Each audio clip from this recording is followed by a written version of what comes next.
Hello all, मैं वंदना from AOC Gurgaon. आज हम बात करेंगे इंडियन पिनल कोड 1860 के बारे में, जो कि टोटल 23 चैप्टर्स एंड 511 सेक्शन से मिलकर बना हुआ है। इस पर्टिकुलर वीडियो में हम सिर्फ चैप्टर 4 की बात करेंगे, जिसमें जर्नल एक्सेप्शंस की बात की गई है, और ये सेक्शन 76 से लेकर 106 तक है, मतलब टोटल 31 सेक्शंस है। और हमने यहाँ पर इस वीडियो में सेक्शन 76, 77, 78, 79 और 80 ये 5 सेक्शन ही कवर किया है, और अगले सेक्शंस के लिए हम अगली वीडियो में मिलेंगे। क्या होता है जर्नल एक्सेप्शंस? देखिए, अगर किसी भी व्यक्ति पर आईपीसी के कुछ प्रोविजंस अप्लाई हो जाते हैं, कुछ क्रिमिनल लायबिलिटीज लग जाती हैं, तो अगर वो अपने आप को प्रोटेक्ट करना चाहता है क्रिमिनल लायबिलिटीज से, तो उसे प्रोटेक्शन लेनी होती है इन्हीं जर्नल एक्सेप्शंस की। अगर आप एक भी प्रोटेक्शन या डिफेंस क्लेम कर लेते हैं तो आप अपने लायबिलिटीज से मुक्त हो सकते हैं। तो यहाँ पर हम उसकी ही बात करेंगे, चैप्टर 4 ऑफ आईपीसी की। और ये पर्टिकुलर वीडियो मैंने बनाया है सीएस एग्जीक्यूटिव स्टूडेंट्स के लिए। तो बच्चों, आप अपनी नोटबुक भी साथ में लेकर बैठें ताकि आपको ये बहुत अच्छी से समझ में आ जाए। ठीक है, तो स्टार्ट करते हैं। Section 76 is the first defence under this chapter. और ये सेक्शन उन लोगों पर ही अप्लाई होता है जो कि क्लेम करते हैं कि उन्होंने कोई पर्टिकुलर एक्ट इसलिए किया क्योंकि वो बाउंड बाय लॉ थे। और यहाँ पे वो लोग भी कवर हो जाएंगे जो ये क्लेम करते हैं कि वो बाउंड बाय लॉ तो थे ही, पर अपनी ड्यूटी परफॉर्म करते समय उनसे कोई मिस्टेक ऑफ फैक्ट हो गया हो। इसे पहले हम एग्जाम्पल से समझेंगे, फिर आपको बहुत आसानी से समझ में आ जाएगा। देखिए, चाहे कोई सोल्जर हो या कोई पुलिस, दोनों ही बाउंड बाय लॉ होते हैं। उनको काम करना पड़ता है लॉ के दायरे में बंद कर। तो यहाँ पर कोई एक सोल्जर है, उसे मॉब पे फायरिंग करना पड़ा क्योंकि उसके किसी सुपीरियर ऑफिसर ने उसको इस काम को करने के लिए कमांड किया था। तो क्या यहाँ पे उस सोल्जर ने कोई ऑफेंस कमिट किया? Answer is no, he has committed no offence. तो ये हो गया बाउंड बाय लॉ। अब हम करेंगे, बाउंड बाय लॉ तो वो था ही, पर उससे हो गई कोई मिस्टेक ऑफ फैक्ट, तो वो भी सेक्शन 76 में अपने आप को प्रोटेक्ट कर सकता है।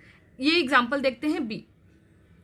एक ऑफिसर ऑफ कोर्ट है जिसको कोर्ट ने ऑर्डर किया है कि वो किसी मिस्टर वाई को क्या करके लाए? अरेस्ट करके लाए।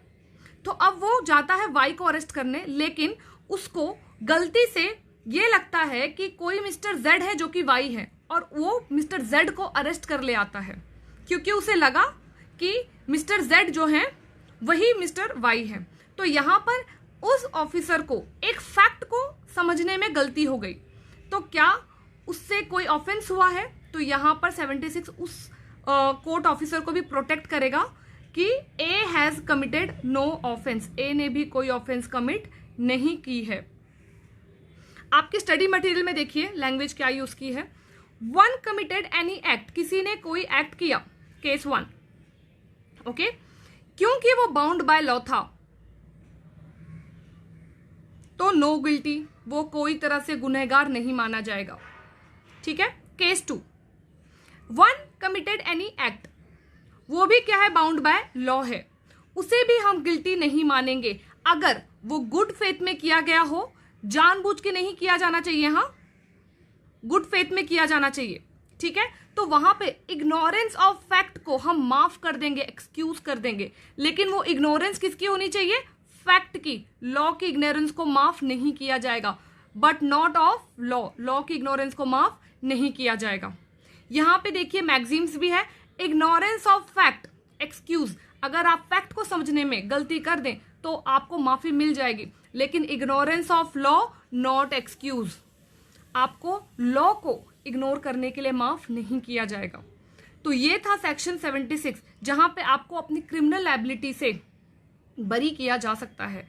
सेक्शन 77 का जो डिफेंस है वो जजेस को अवेल किया गया है।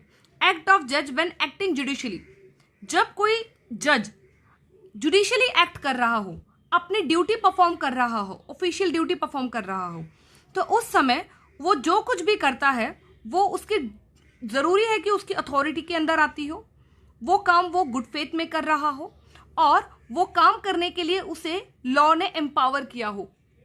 मतलब कि यहाँ पर जज जो भी करता है वो एज पर लॉ ही होना जरूरी है, तब जाके उसके द्वारा किया गया कोई भी act will not amount to an offence. अगर वहीं पे जज जो कुछ काम कर रहा है वो गुड फेथ में नहीं है, या उसकी अथॉरिटी के बियॉन्ड है, उसके जुरिस्डिक्शन के बाहर की जो मैटर है उसको वो हैंडल कर रहा है, या समथिंग कॉन्ट्रैरी टू लॉ है, लॉ के अगेंस्ट कुछ कर रहा है, तो ऐसे केस में सेक्शन 77 से उसे कोई भी हेल्प नहीं होगी। सेक्शन 77 का एक एक्सटेंशन है। सेक्शन 77 प्रोटेक्शन प्रोवाइड करता था जजेस को। यहाँ पर सेक्शन 78 उन लोगों को प्रोटेक्शन प्रोवाइड करता है जो लोग कोर्ट द्वारा पास किए गए ऑर्डर या जजमेंट को एग्जीक्यूट करने के लिए कार्यरत हैं। देखिए, एक एग्जाम्पल से समझते हैं। कोई एक कंस्ट्रक्शन है जो कि इलीगल है, तो कोर्ट का एक जजमेंट आता है कि इस जो क्रिएशन है, ये जो कंस्ट्रक्शन है, इसको डिमोलिश कर दिया जाए। तो ये ज़रूरी है कि कोर्ट के उस जजमेंट को एग्जीक्यूट करने के लिए वहाँ पर एक अथॉरिटी जाए और उस पूरे क्रिएशन को डिमोलिश करे। ठीक है, तो यहाँ पर क्या होता है, एक अथॉरिटी जाती है और उस पूरे क्रिएशन को क्या करती है, डिमोलिश कर देती है। तो क्या अब उस अथॉरिटी के अगेंस्ट कोई क्रिमिनल चार्जेस लगेंगे? Answer is no, because section 78 क्या करेगा, इस अथॉरिटी को प्रोटेक्शन प्रोवाइड करेगा, डिफेंस प्रोवाइड करेगा। ठीक है, क्योंकि इस अथॉरिटी ने जो काम किया है वो कोर्ट के जजमेंट के अंडर रहकर किया हुआ है। फाइन, तो यहाँ पे देखेंगे सेक्शन 78 क्या कहता है कि कोई भी act, any act, okay, commit किया गया हो, कब? जब जजमेंट या ऑर्डर के अंडर वो कमिट किया हो। ठीक है, तो वहाँ पर कोई ऑफेंस नहीं बनता, वहाँ पे कोई ऑफेंस नहीं बनता। सेक्शन 77 और सेक्शन 78 का रिलेशन कैसा है, मैंने आपको बताया है। सेक्शन 78 सेक्शन 77 का एक एक्सटेंशन है। सेक्शन 77 क्या करता है, जजेस को क्या करता है, इम्यून करता है क्रिमिनल लायबिलिटी से। फाइन, वहीं पे सेक्शन 78 इम्यून करता है उन स्टाफ को या उन बॉडीज को, उन अथॉरिटीज को जो कोर्ट के ऑर्डर को एग्जीक्यूट करने में कार्यरत हैं। ठीक है, तो ये क्यों सेक्शन दिया गया है, ताकि कोर्ट के ऑर्डर या जजमेंट को इजीली क्या किया जा सके, इम्प्लीमेंट किया जा सके without any kind of hurdle. Fine, अभी नेक्स्ट देखिए, अभी फिलहाल में एक डिमोलिशन हुआ है। ठीक है, लेकिन उस प्रॉपर्टी का जब डिमोलिशन किया जा रहा था तो वहाँ पे ना ही कोई कोर्ट ऑर्डर था, ना ही कोई कोर्ट जजमेंट थी। तो क्या सेक्शन 78 का प्रोटेक्शन इस एक्ट को मिलेगा? नहीं मिलेगा। ठीक है, सेक्शन 78 सिर्फ वही केसेस पे अप्लाई होता है जहां पर कोर्ट ऑर्डर, डिक्री या जजमेंट पास हो गया हो। तो ये था हमारा सेक्शन 78। नाउ सेक्शन 79, इसे हम समझे इससे पहले हम ज़रूरी है कि इसके कुछ इंपॉर्टेंट इंग्रेडिएंट को समझ लें। चलिए, जब भी कोई व्यक्ति सेक्शन 79 का डिफेंस मांगता है तो यह ज़रूरी होता है कि वो अपने एक्ट को जस्टिफाई बाय लॉ बताए कि मैंने जो भी किया वो कानूनन क्या है, सही है। बिलीव है मुझे कि जो मैंने किया है वो क्या है, कानूनन सही है। और उस काम को करते समय, उस एक्ट को करते समय उस व्यक्ति से हो गया है कुछ मिस्टेक ऑफ फैक्ट, उसने कुछ तथ्यों को समझने में गलती कर दी है, और उसने जो गलती की है फैक्ट को समझने की, वो भी उसने गुड फेथ में की है, कोई जानबूझ के नहीं किया हुआ है। तो ऐसे में क्या होता है, उस पर्सन को सेक्शन 79 की इम्यूनिटी मिल जाती है, डिफेंस मिल जाता है। एक एग्जाम्पल से समझते हैं। मिस्टर ए, ये रहे मिस्टर ए, इन्होंने मिस्टर जेड को किसी का मर्डर करते हुए देख लिया, तो इन्होंने क्या किया, उस पर्सन को सीज करके रख लिया ताकि उसे वो किसी प्रॉपर अथॉरिटी के पास सबमिट कर सके। तो यहाँ पर मिस्टर ए ने क्या कुछ गलत किया? नहीं, क्योंकि उनके हिसाब से उन्होंने जो भी किया है वो एक रैशनल पर्सन को करना चाहिए उन हालातों में।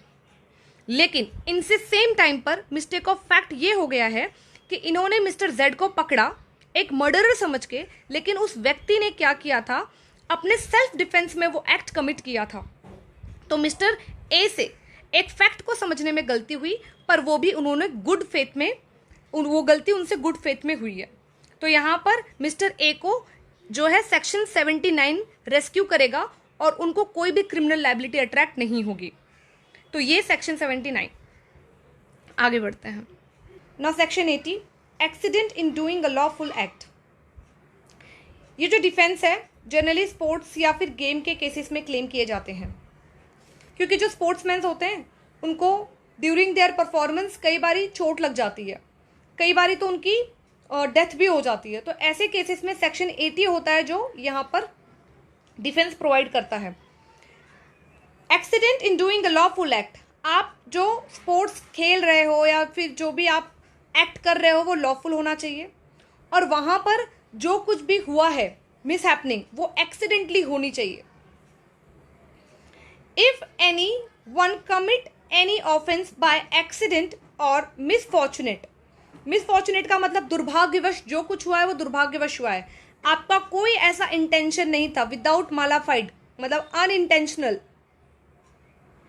नेक्स्ट विदाउट नॉलेज, और जो भी हुआ है वो आपने कभी एक्सपेक्ट भी नहीं किया था कि ऐसा कुछ हो सकता है। आप क्या कर रहे थे, आप एक लीगल ड्यूटी परफॉर्म कर रहे थे, पर क्या होता है किसी को बहुत ज़्यादा चोट लग जाती है या फिर वो मर भी जाता है, तो वहाँ पर क्योंकि आपका इंटेंशन नहीं था, आपको सेक्शन 80 प्रोटेक्ट कर लेता है। आपके बैर एक्ट में देखिए एक एग्जाम्पल भी सेट किया है। देखिए mister A, he is a mister A, okay, ये क्या कर रहे हैं, अपना काम कर रहे हैं, फाइन। इनका जो ये काम परफॉर्म कर रहे थे उस समय इन्होंने जो हैचेट यूज़ किया हुआ है, ये कुल्हाड़ी हैचेट, ओके, इसका जो हेड है वो अचानक से निकल कर सामने खड़े या उसके साइड में खड़े किसी व्यक्ति को लग जाता है, जिससे ये पर्सन क्या हो जाता है, मर जाता है।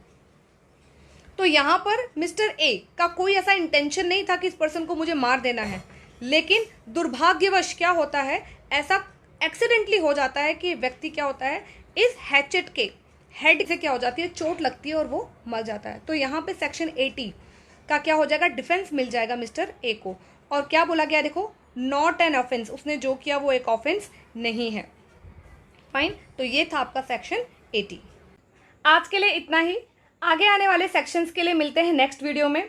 अगर आपको ये वीडियो इन्फॉर्मेटिव लगी हो तो चैनल को सब्सक्राइब करें और बेल आइकॉन को एक्टिवेट कर लें, ताकि आने वाले सारे ही वीडियोस के अपडेट्स आपको मिलते रहें। Thank you so much, I really appreciate your time.